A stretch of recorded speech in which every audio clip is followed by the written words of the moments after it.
Selamat malam Bapak Ibu Saudara sekalian. Shalom untuk kita semua. Kebenaran malam ini akan kita renungkan bersama bahwa sebenarnya segala kesalahan itu terletak pada manusianya.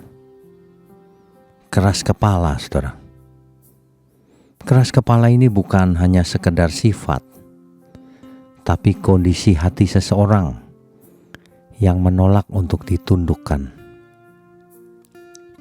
Di dalam Alkitab, keras kepala ini seringkali dipakai istilah tegar tengkuk, hati yang membatu.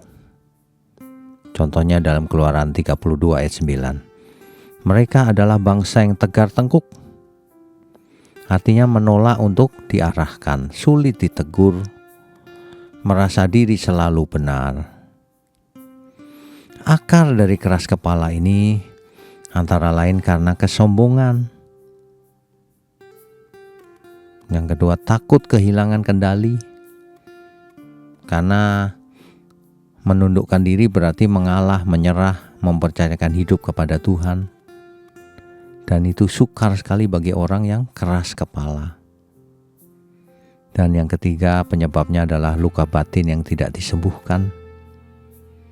Kadang keras kepala itu terkadang bukan karena kuat, tapi justru karena sedang lemah, takut, trauma masa lalu. Jadi keras kepala tidak mau berubah. Contohnya jika seseorang mengalami masalah yang cukup berat, lalu ia menyalahkan Tuhan. Diajak bertobat tidak mau, mengeraskan hatinya, dia keras kepala. Karena ia takut terhadap sesuatu trauma itu.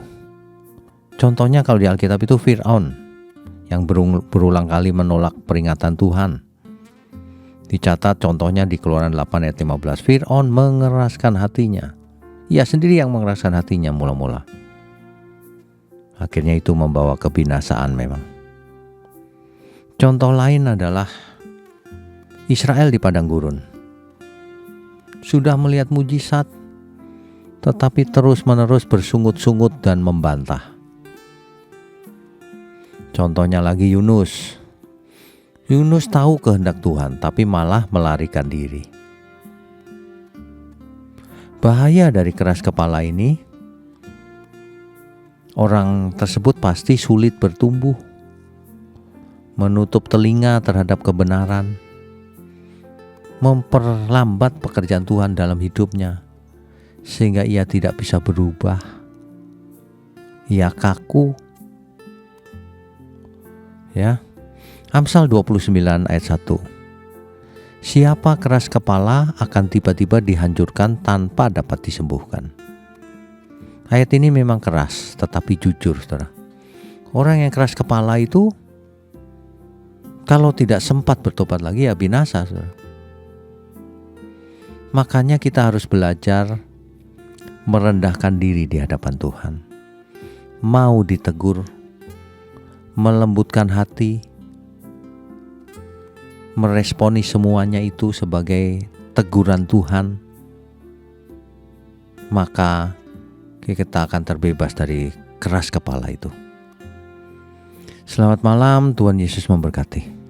Amin.